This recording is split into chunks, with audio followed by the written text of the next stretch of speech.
Hello everyone, welcome back to Edumaths mentor. स्वागत है आप सभी का एडुमैथ्स मेंटर पर। तो आज का जो हमारा लेक्चर है वो इंटीग्रेशन का हम नेक्स्ट लेक्चर पढ़ने जा रहे हैं। तो लास्ट लेक्चर में आपको पता है हमने एक्सरसाइज 9.5 की क्वेश्चन नंबर 3 को डिस्कस किया था। आई थिंक हाँ, क्वेश्चन नंबर 3 को हमने डिस्कस किया था, जिसके अंदर आपने देखा कि अगर आपको इस टाइप की फॉर्म मिलती है P X plus Q upon नीचे कोई भी quadratic equation A X square plus B X plus C, और इसका आपको क्या करना है, इंटीग्रेशन। उससे पहले आपने देखा था, इससे पहले आपने देखा था इसके ऊपर ये फॉर्म नहीं थी, और हम सिर्फ क्या करते थे, डी एक्स ऊपर अकेला होता था, और हमें स्टैंडर्ड फॉर्म के अंदर डी एक्स ऊपर अकेला ही चाहिए होता है, लेकिन नीचे एक्स वाली टर्म नहीं होती। उस एक्स वाली टर्म को हम खत्म करते थे कैसे, by the completing square method, ठीक है ना। तो कंप्लीट स्क्वायर मेथड लगा के मैं इस बी एक्स वाली टर्म को खत्म कर देता था, और कंप्लीट स्क्वायर करके इसको एक स्टैंडर्ड फॉर्म में हम रिड्यूस कर लेते थे। उसके बाद एक नया स्टेप इन्वॉल्व हुआ था कि अगर ऊपर कोई भी लीनियर इक्वेशन आ जाए तो क्या करेंगे, ठीक है ना। ऊपर कोई भी लीनियर इक्वेशन आ जाती है देन हमें क्या करना है। तो इस लीनियर इक्वेशन के लिए हमने क्या किया था, इसको सेट किया था, स्प्लिट किया था इस टाइप से कि एक पार्ट तो हमारा क्या बन गया था, डायरेक्ट नीचे वाले का डिफरेंशिएशन, और एक पार्ट क्या बन गया था, ऊपर कॉन्स्टेंट बचे, ताकि ऊपर सिर्फ कोई कॉन्स्टेंट बचे, यानी कि कांस्टेंट बचने का मतलब क्या बचे, dx। और इस टाइप का क्वेश्चन हमें सोल्व करना आता ही था बाय द कंप्लीटिंग स्क्वायर, ठीक है। तो आज हमें क्या करना है, आज एक और स्टेप नया डाला है, 2 से 3 क्वेश्चन लूंगा मैं इस टाइप के इस लेक्चर के अंदर। हमने क्या किया है, आज हम substitution of a new variable का कंसेप्ट डालेंगे। आपको पहले ही क्वेश्चन के अंदर देखते ही इंटीग्रेंड को क्या करना पड़ेगा, सब्स्टिट्यूट करना पड़ेगा। इंटीग्रेंड के अंदर जो वेरिएबल चल रहा है उसको सब्स्टिट्यूट करना पड़ेगा, बिकॉज विदाउट सब्स्टिट्यूशन आपका क्वेश्चन आगे प्रोसीड नहीं हो पाएगा। जैसे कि मैंने आपको लास्ट लेक्चर्स में भी बोला है कि इंटीग्रेशन जस्ट लाइक ए जो हमारी टेप होती है उस टाइप का होता है। अगर आप स्टार्टिंग पता कर लेते हैं कि ये क्वेश्चन कुछ ऐसे जाएगा, इसको मेरे को इसके साथ ऐसे डील करना है, मैं इसको ऐसे प्रोसीड करूँगा, देन आप उस क्वेश्चन को लास्ट तक सोल्व कर सकते हो, ठीक है ना। अदरवाइज अगर आपको स्टार्टिंग ही नहीं पता, देखने के बाद क्वेश्चन उसकी शक्ल देख के आप पता ही नहीं कर पाते कि मैं इसको प्रोसीड कैसे करूँ, इसका एल्गोरिथम क्या है, इसके स्टेप्स क्या हैं, आप उस क्वेश्चन को नहीं कर पाओगे, ठीक है। सो देखिए आज का जो क्वेश्चन है हमारा, आज के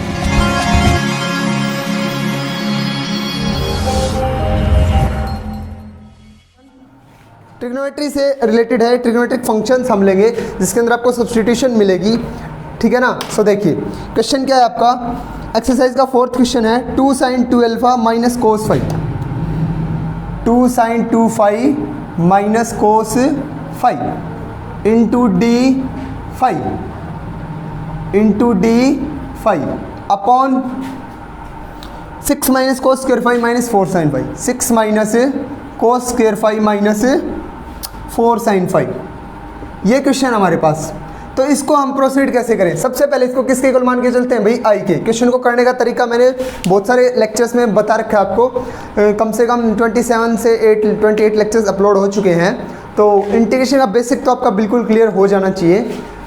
तो देखिए आपको पता है हम क्वेश्चन टू क्वेश्चन सोल्व कर रहे हैं, तो बहुत सारे लेक्चर्स आएंगे इंटीग्रेशन के ऊपर। इस प्लेलिस्ट में आपको बहुत सारी वीडियोस मिलने वाली हैं जिसके अंदर पूरा 12th क्लास का कंप्लीट इंटीग्रेशन आपको मिलेगा, ठीक है। तो चैनल को बच्चों को रिकमेंड कीजिए कि यहाँ पे कंप्लीट आपको इंटीग्रेशन की सॉल्यूशन मिलेगी, और भी सभी चैप्टर्स की धीरे धीरे सॉल्यूशंस आपको मिलती जाएंगी। तो चैनल को सब्सक्राइब कर दीजिए, और इन्फॉर्मेशन वीडियोज़ भी आती रहती हैं साथ साथ। सो बेल आइकन को प्रेस कर दीजिए ताकि आपको इन्फॉर्मेशन जो है वो बिल्कुल टाइम पे मिल जाए, ठीक है ना। बेल आइकन प्रेस करने से आपके ऊपर नोटिफिकेशन आ जाती है कि ये इन्फॉर्मेशन आज रिलीज़ हुई है, तो आपको उसके रिगार्डिंग इन्फॉर्मेशन मिल जाएगी और आप उसके साथ टाइमली अपडेट रहेंगे, ठीक है ना। तो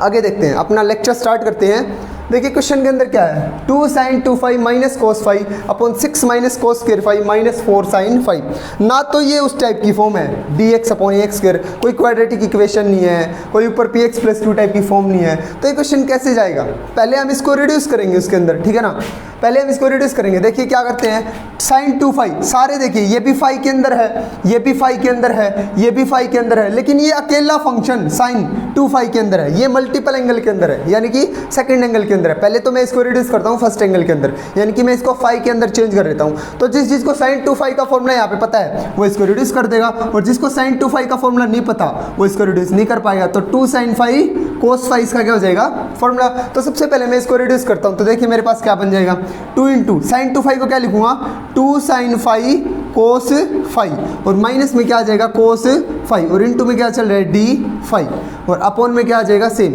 6 minus cos square 5 minus 4 sine 5, यही चलेगा। उसके बाद देखिए इसमें से और इसमें से cos 5 कॉमन आ रहा है, 2 इंटू 2 क्या हो जाएगा भाई 4, cos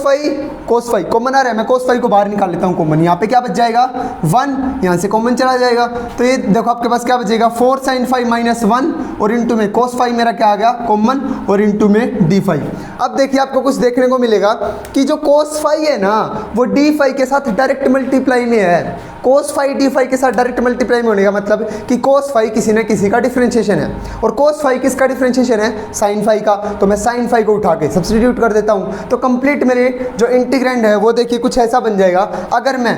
मैं sin 5 को t पुट कर देता हूँ, अगर मैं sin 5 को सब्स्टिट्यूट कर देता हूँ, t क्यों x ले लीजिए, ठीक है ना, ताकि हमारा जो इंटीग्रैंड होता है जनरल मिलता है उस टाइप का हो जाए, तो sin 5 को मैंने x पुट कर दिया भाई। उसके बाद दोनों साइड डिफरेंशिएशन करते हैं इसी स्टेप के ऊपर, किसकी वैल्यू निकालने के लिए d5 की, तो दोनों साइड डिफरेंशिएट कर दीजिए, sin 5 का डिफरेंशिएशन cos 5 और 5 का d5 और x का dx, तो cos 5 d5 किस में चला गया भाई dx में और sin 5 की जगह क्या रख दो x, तो मेरा जो क्वेश्चन है ना कुछ ऐसा बन जाएगा 4 sin 5 की जगह x 4x माइनस 1 और इनटू में इसकी जगह भाई dx अपॉन 6 माइनस हमें cos स्क्वायर 5 का तो पता ही नहीं कि cos 5 की जगह क्या पुट हुआ है, लेकिन मैं cos स्क्वायर 5 है भाई यहाँ पे, ये क्या है cos स्क्वायर 5, तो मैं cos स्क्वायर 5 को क्या लिख सकता हूँ भी 1 माइनस साइन स्क्वायर 5 लिख सकता हूँ ना, 1 माइनस साइन स्क्वायर 5 और माइनस में 4 साइन 5 और साइन 5 की जगह में क्या रख चुका है x, यानी कि माइनस का 4x। अब यहाँ पे भी मैंने इसको साइन में इसलिए चेंज किया क्योंकि मैंने सब्सटीट्यूशन किसके बेस पे किया था साइन पे, ठीक है ना, सब्सटीट्यूशन साइन को चेंज कर रखा है, तो मेरे को इस cos स्क्वायर 5 को किसके अंदर चेंज करना पड़ेगा पहले साइन के अंदर, फिर मैं उस साइन की जगह क्या रख दूंगा x रख दूंगा, ठीक है। अब इस साइन की जगह x रख दीजिए, तो ये क्या बन जाएगा देखो साइन का स्क्वायर है ना, तो x का क्या बन जाएगा भाई ये स्क्वायर, यानी कि 1 माइनस x का स्क्वायर। अब इस इक्वेशन को अच्छे से लिख लीजिए क्या बनेगा ये, तो ये 6 माइनस अंदर जाएगा तो ये -1, ये प्लस का x स्क्वायर, 6 माइनस 1 कितना हो जाएगा 5, तो ये 5। अब इसको रीअरेंज कर देता हूँ मैं, x square minus 4x plus 5, तो मेरे पास इक्वेशन कुछ ऐसी बनेगी x square minus 4x plus 5। अब देखिए आपके पास जो इंटीग्रैंड है ना आपका वो ये आ चुका है, मैं इस इंटीग्रैंड को ऐसा लिख सकता हूँ, तो मैं इसको रब कर रहा हूँ भाई, ये हमारे अब कोई काम का नहीं बचा, हमने इसको रिड्यूस करके पहले क्या कर दिया इसके अंदर चेंज कर दिया, ठीक है ना। तो देखिए हमारा क्वेश्चन कुछ ऐसा बन गया, अब आई जो है हमारा वो क्या बन के आ चुका, ये हमारा आई आ चुका, देखो क्या 4x minus 1 into dx upon x square minus 4x plus 5, ठीक है ना। हमारा क्वेश्चन कुछ ऐसा रिड्यूस हो गया चुका, तो ये हमारा कोई काम का नहीं, ये स्टेप्स आपको याद रखने हैं भाई, अगर किसी को समझ नहीं आए तो वीडियो को रिवर्स करके देख सकता है, ठीक है ना। उसके बाद देखो मेरे मिटाने से कोई फर्क नहीं पड़ेगा, आप वीडियो सॉल्यूशन देख रहे हो, आप वीडियो को रिवर्स करके सॉल्यूशन देख सकते हो, ठीक है। तो मेरे पास ये क्वेश्चन इसमें रिड्यूस होकर आ गया। अब ये टाइप तो हमने लास्ट लेक्चर में की थी भाई, बहुत सारे क्वेश्चन किए थे इस टाइप के। क्या किया था, ऊपर वाले न्यूमरेटर को मेरे को स्प्लिट करना पड़ेगा, क्योंकि ऊपर जो है ना वो लीनियर फैक्टर आएगा px प्लस q टाइप का, ठीक है ना, तो मेरे को उसको क्या करना पड़ेगा अब स्प्लिट करना पड़ेगा। तो मैं उसको कैसे स्प्लिट करूँगा भाई,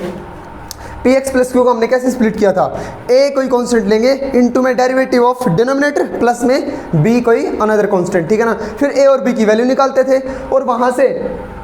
इसकी वैल्यू हमने किस में तोड़ दी थी, दो कांस्टेंट में a और b में, यानी कि दो फैक्टर्स में इसको स्प्लिट कर दिया था इस टाइप से कि एक फैक्टर नीचे वाले का क्या होता है डिफरेंशिएशन, दूसरा फैक्टर कैसे सोल्व होता था, ऊपर क्या आता था सिर्फ कांस्टेंट, तो उसको हम क्या कर देते थे कंप्लीट स्क्वायर मेथड से सोल्व कर देंगे। तो आइए करते हैं, लास्ट लेक्चर में भी आपने किया था इसको, ठीक है ना।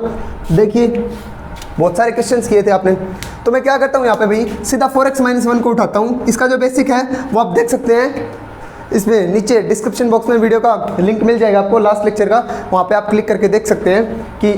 इस टाइप के क्वेश्चंस को हमने कैसे प्रोसीड किया था स्टार्टिंग से, ठीक है। तो नेक्स्ट देखिए, फिर हमने क्या किया था भाई 4x माइनस 1 को हमने सेट किया था इस टाइप से कि a into derivative of x square minus 4x plus 5 plus का b, ठीक है ना। उसके बाद इसका डिफरेंशिएशन कर दीजिए, तो 4x minus 1 equals to a into इसका डिफरेंशिएशन 2x माइनस 4 और प्लस में b, और इसको हमने नाम दे दिया था वहाँ पे 1, क्यों, क्योंकि यहाँ पे मैं a और b की वैल्यू पुट करूंगा और इसी को किसके अंदर सब्स्टिट्यूट करता था ऊपर अपने i के अंदर, ठीक है ना। अब क्या करते थे भी, दोनों साइड x की हाईएस्ट पावर के कोफिशिएंट्स को इक्वेट करना स्टार्ट कर देते थे, और x की हाईएस्ट पावर क्या मिलेगी आपको, x की पावर 1। तो सबसे पहले दोनों साइड x की पावर कोफिशिएंट कीजिए, फिर x की पावर 0 यानी कि कांस्टेंट को क्या कीजिए कंपेयर करते थे, ठीक है ना। तो इसको अंदर मल्टीप्लाई कर लीजिए, क्या आएगा ये आएगा 2a 2ax और माइनस का 4a और प्लस का b, ठीक है ना। तो x का कोफिशिएंट इस साइड कौन है, राइट हैंड साइड में 2a, तो मैं 2a को किसके इक्वेट करूंगा भाई, इस साइड x का कोफिशिएंट कौन है 4, तो 2a इक्वल्स टू 4 और a की वैल्यू आ जाती है हमारे पास कितनी भाई 2, तो a की वैल्यू मेरे पास आ गई 2, ठीक है। उसके बाद b की भी वैल्यू निकालनी होती है, फिर हम क्या इक्वेट करते थे, कांस्टेंट पार्ट, तो इस साइड x का तो 2a तो हमने इक्वेट कर लिया, कांस्टेंट पार्ट कौन है भाई -4a प्लस b। अब -4a प्लस b को मैं किसके इक्वेट करूंगा, -4a प्लस b को मैं इक्वेट करूंगा -1 के, क्योंकि इस साइड कांस्टेंट पार्ट कौन है -1, तो मैंने इसको -1 के इक्वेट कर दिया। अब a की वैल्यू कितनी आ रखी थी 2, तो यहाँ पे पुट कर दीजिए, तो 2 वैल्यू पुट हो जाएगी, तो 4 × 2 कितना हो जाएगा 8, यानी कि -8 उस साइड जाएगा तो प्लस का 8 और 8 - 1 कितना हो जाएगा, b की वैल्यू कितनी आ गई आपके पास 7, तो आपके पास a की वैल्यू भी आ गई और b की वैल्यू भी, ये आप इक्वेशन नंबर 1 में पुट कर दीजिए, ठीक है ना। a की वैल्यू तो 2 और b की वैल्यू कितनी भी 7, तो आप यहाँ से क्या बोल सकते थे कि मैं मेरे 4x - 1 को कुछ ऐसा लिख सकता हूँ भाई, ठीक है ना। आप क्या बोल सकते हो कि मैं मेरे 4x - 1 को कुछ ऐसा लिख सकता हूँ, आप उठा के अपने इंटीग्रेंड के अंदर इसको पुट कर दीजिए बस, तो कर दीजिए पुट, क्या होता था देखिए 4x - 1 की जगह मैं ऐसा लिख सकता हूँ, कोई फर्क नहीं पड़ेगा, तो 2 × 2x - 4 और प्लस का 7 और अपॉन में क्या चल रहा है अभी x² - 4x + 5 × dx, तो आप अपने न्यूमरेटर को ऐसे स्प्लिट करके लिख रहे हो, क्यों लिख रहे हो, क्योंकि इससे आपका क्वेश्चन आगे प्रोसीड होने वाला है। फिर क्या करते थे, a के नीचे अलग b के नीचे अलग, यानी कि ये आपका a है तो इसके नीचे आपका डिनोमिनेटर अलग करते थे और 7 के नीचे अलग करते थे, तो कर दीजिए अलग। देखिए मैं इसको रब कर देता हूँ,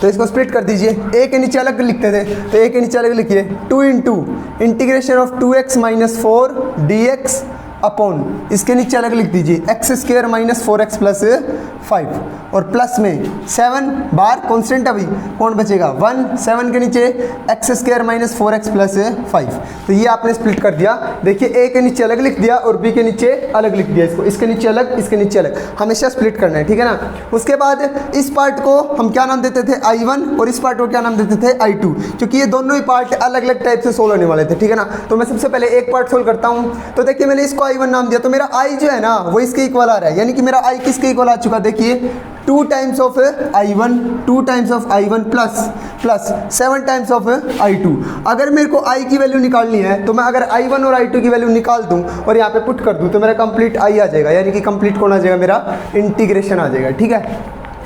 तो उसके बाद देखिए मैं अब I1 को उठा के चलता हूँ और I1 पार्ट हमने कैसे सोल्व किया था, I1 पार्ट कौन सा पार्ट होता है, ए वाला पार्ट, और ए वाला पार्ट हम किस टाइप से सेट करते हैं, डिफरेंशिएशन पार्ट, ठीक है ना, नीचे वाले का डिफरेंशिएशन a × d/dx, तो जो इसके साथ होता है ना वो नीचे वाले का क्या होता है भाई, डेरिवेटिव होता है। तो देखिए 2x - 4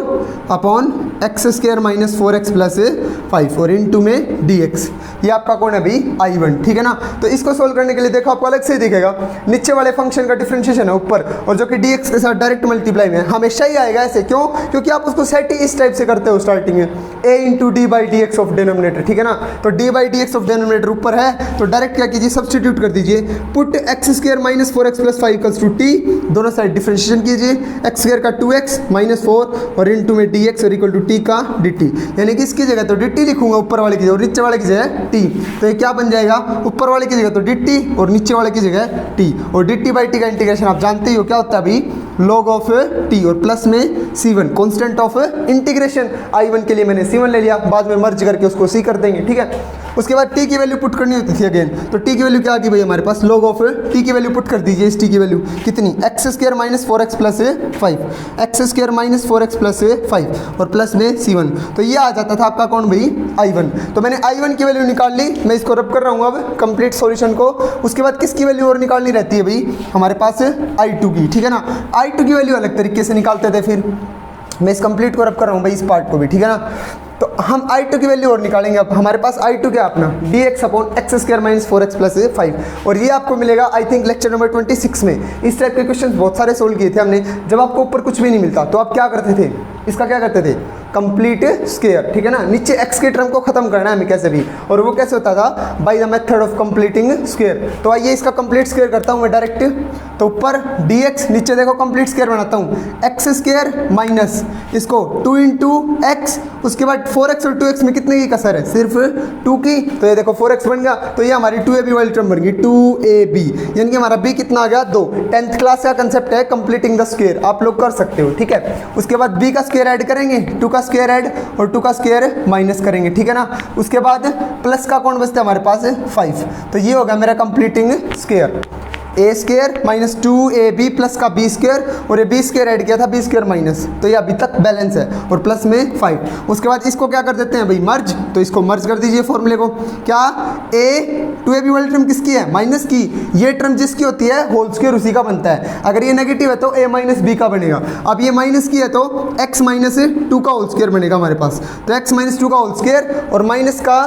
4 और प्लस का 5, इतने इतने को तो मैंने मर्ज कर दिया, बचेगा कौन -4 और प्लस 5, 5 माइनस 4 कितना होता है 1, तो ये प्लस का 1। और इस चीज़ को कैसे लिखते थे, ये तो आपका x का स्क्वायर आ गया, और कांस्टेंट को भी किस में लिखते थे भाई स्क्वायर में, अगर कुछ ऐसा आ जाता है 5 तो उसको क्या लिखेंगे √5 का स्क्वायर, यानी कि हमें स्क्वायर बनाना होता है, क्योंकि हमारी जो जनरल फॉर्म होती है ना वो इस टाइप से होती है, स्टैंडर्ड फॉर्म जो होती है dx upon x square plus a का स्क्वायर, तो हमारा ये फॉर्मूला क्या होता है 1/a कौन हमारे पास 1, टेंजेंट इनवर्स x/a, x कौन हमारा पूरा x माइनस 2 और बाई में a कौन है 1, और प्लस में कांस्टेंट ऑफ इंटीग्रेशन c2, क्योंकि मैं कौन उठा के चला हुआ हूँ भाई i2 को उठा के चला था मैं, ठीक है ना। तो हमारे पास ये आ गया इंटीग्रेशन, बाई में 1 है कोई दिक्कत नहीं, ठीक है ना। तो मेरा इंटीग्रेशन कितना आ गया भाई dx upon x square plus a square, क्या होता है टेंजेंट इनवर्स x/a, 1/a कितना है 1, टेंजेंट इनवर्स x पूरा का पूरा कौन है x माइनस 2 बाई में 1, तो ये आ गया मेरा सेकंड पार्ट का इंटीग्रेशन। तो मेरा कंप्लीट i कितना आ जाएगा भाई, ये रहा मेरा i किसके इक्वल है 2 times of i1, 2 times of this, 2 times of log x square minus 4x plus 5 और प्लस का c1, ठीक है ना, और plus 7 times of i2, 7 times of i2 कितना है टेंजेंट इनवर्स x माइनस 2 और प्लस का c2, ठीक है ना। अब ये c1 प्लस c2 है ना, इसको मर्ज कर देंगे, c1 प्लस c2 को इकट्ठा करके हम क्या लिख देते थे प्लस का c i के लिए, ठीक है ना। तो मेरा ये इंटीग्रेशन आ गया, इसका i कितना आ गया 2 log दिस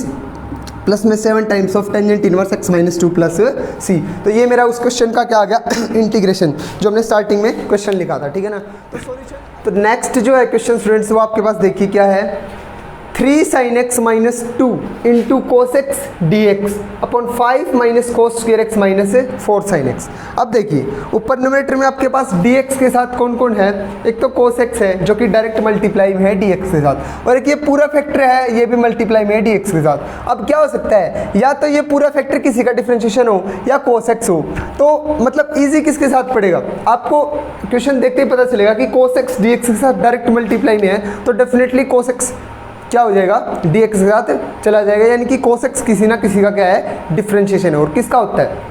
sin x का, और sin x भी आपके इंटीग्रेंट के अंदर प्रेजेंट है, ठीक है। ये क्वेश्चन लास्ट वाले क्वेश्चन से एक स्टेप थोड़ा सा इजी है, उसमें पहले हमने sin 2 phi को सोल्व किया था और फिर जो है वो cos phi को बनाया था, अब की बार डायरेक्ट cos phi आपको मतलब एक स्टेप आगे दे दिया, cos phi आपको ऑलरेडी मल्टीप्लाई में दे रखा है dx के साथ, ठीक है ना। आपको सिर्फ करना क्या है sin x को सब्सटीट्यूट करना है, क्या मैं अगर sin x को क्या पुट कर दूँ भाई t पुट कर दूँ, दोनों साइड डिफरेंशिएशन कर दीजिए, cos x into dx equals to dt, ठीक है ना। अब cos x dx इस इक्वल आ गया dt के इक्वल, तो sin x से क्या रखना है t, और ये कंप्लीट किस में चल जाएगा dt में, तो मेरा जो इंटीग्रेंड है वो कुछ ऐसा आ जाएगा, sin x की जगह क्या रखना है t, तो ये हो जाएगा 3t माइनस 2 और इनटू में इसकी जगह है dt upon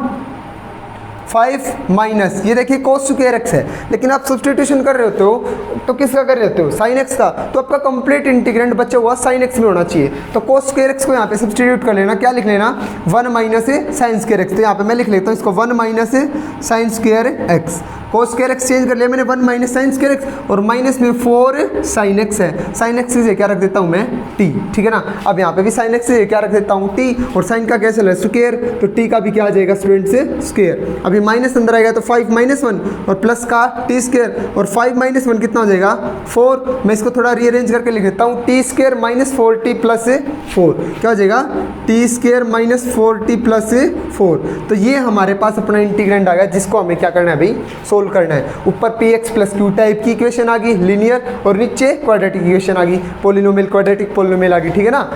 T square minus 4t plus 4। अब इसको सोल्व करने के लिए आपको पता ही है क्या करना है, आपको 3t माइनस 2 को सेट करना पड़ेगा। किस टाइप से सेट करना पड़ेगा,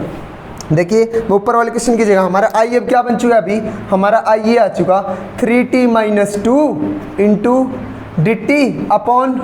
टी स्क्वेयर माइनस 4t और प्लस का 4, ठीक है ना। तो हमने पुट किसको किया था भाई, साइन एक्स 4t पुट किया था। ये कन्वर्जन मेरे को बाद में काम आएगी भाई सब्सटीट्यूशन के लिए, ठीक है ना। ये बस लिख रहा हूँ मैं इसलिए क्योंकि मैं बाद में क्वेश्चन को टी के अंदर नहीं छोड़ सकता, एक्स में वापस ले जाना पड़ेगा, इसलिए मैंने सब्सटीट्यूशन को लिखा है कि मैंने सब्सटीट्यूशन किसके साथ किया था। तो मैंने सब्सटीट्यूशन एक्स साइन एक्स के साथ किया था, तो मैं इसको लिख रहा हूँ ताकि हमें याद रह जाए, ठीक है ना। तो उसके बाद देखिए डायरेक्ट हम न्यूमरेटर को उठाते हैं और न्यूमरेटर को सेट करते थे किस टाइप से कि a into derivative of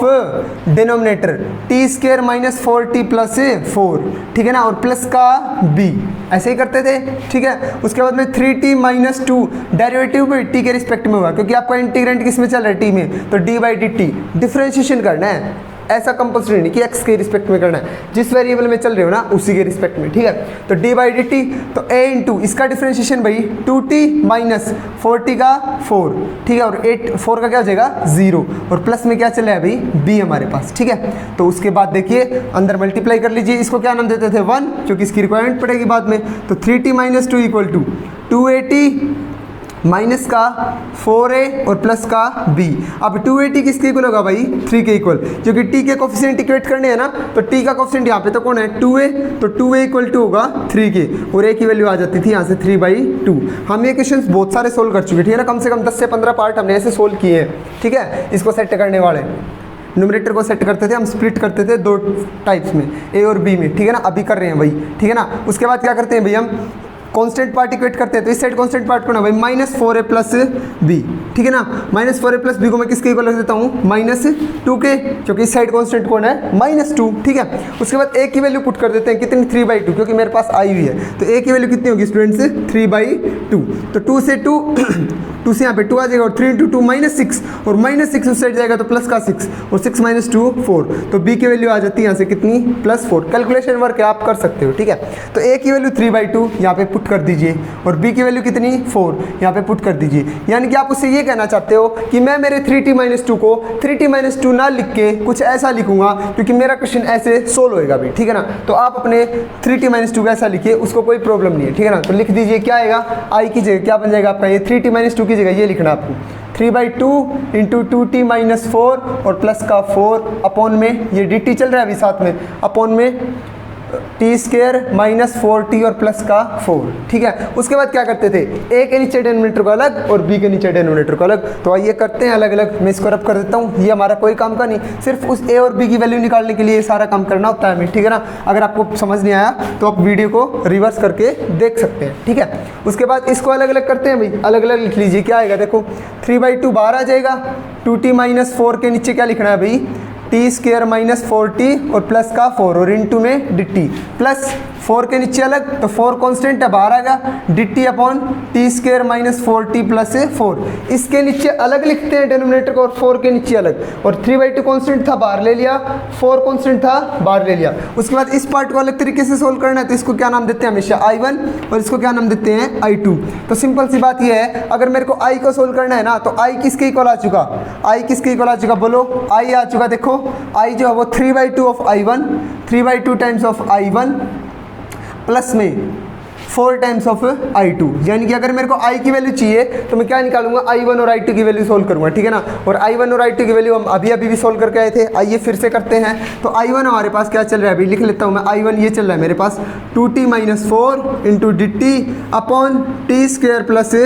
4t plus 4, ठीक है। अब इसका क्या करना होता था, नीचे वाले का डिफ्रेंशिएशन ऊपर है और dt के साथ डायरेक्ट मल्टीप्लाई में है, ठीक है ना। आपको सोचना ही नहीं इस टाइप ए पार्ट के अंदर, आपको सोचना ही नहीं, डायरेक्ट नीचे वाले को सब्स्टिट्यूट कर देना है। T square plus 4t plus 4 को क्या रख दोगे z, क्योंकि x में चल रहा था और t में कर चुके पुट, तो अब अनदर वेरिएबल लेना पड़ेगा, इसलिए मैंने क्या मान लिया, इसको z मान लिया, ठीक है। अब दोनों साइड क्या कर दूंगा डिफ्रेंशिएशन, तो टी स्क्वायर का तो भाई 2t और प्लस में 4 और इंटू में dt और इक्वल्स टू जेड का डी जेड। तो ये कंप्लीट तो किस में चला गया, डी जेड में, और इसको क्या पुट कर दिया हमने जेड। तो मेरा इंटीग्रेंट कुछ ऐसा आ गया डी जेड अपॉन जेड, और डी जेड अपॉन जेड का इंटीग्रेशन क्या होता है अभी, log ऑफ जेड, और प्लस में c1 constant of integration for i1, और उसके बाद जेड की वैल्यू पुट कर देते हैं भाई, क्या है log ऑफ जेड की वैल्यू पुट कर दीजिए आप। log ऑफ जेड की वैल्यू क्या आएगी, देखिए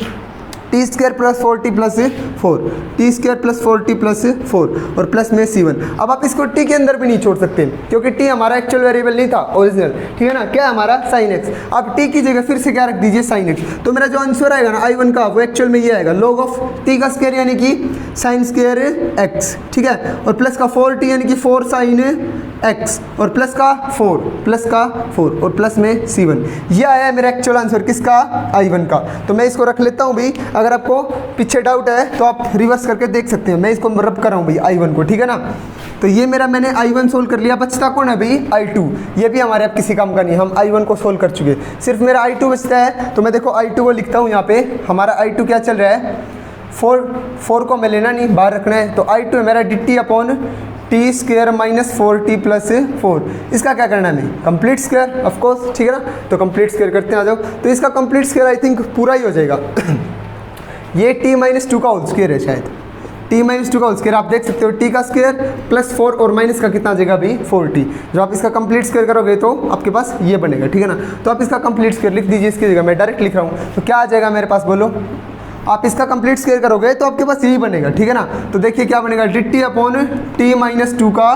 whole square, dt upon t minus 2 का क्या बनेगा अभी, होल स्क्वायर। अब आप इस टाइप को सोल्व कैसे करते थे, dt अपॉन नीचे लीनियर क्वांटिटी की पावर 2 है, अगर ये इतनी होती 1 होती तो किस में चल जाती है, log में, क्योंकि dt अपॉन लीनियर क्वांटिटी क्या होती है, dx अपॉन x का इंटीग्रेशन log x। तो ऐसे ही उसके बाद एक भी पावर छोटी या बड़ी हो जाती थी तो उसको किससे करते थे भाई, पावर के हिसाब से सोल्व करना पड़ेगा, ठीक है ना। तो इसको पावर के हिसाब से सोल्व कर लीजिए, पावर ऊपर चल जाएगी। तो t माइनस 2 की पावर माइनस 2 इंटू dt। अब कैसे इंटीग्रेशन होगा इसका, एक पावर प्लस टोटल पावर नीचे, तो एक पावर प्लस करूंगा तो कितना आ जाएगा, t माइनस 2 की पावर माइनस 1 और टोटल पावर माइनस 1 नीचे, और प्लस का कांस्टेंट ऑफ इंटीग्रेशन c2, ठीक है। उसके बाद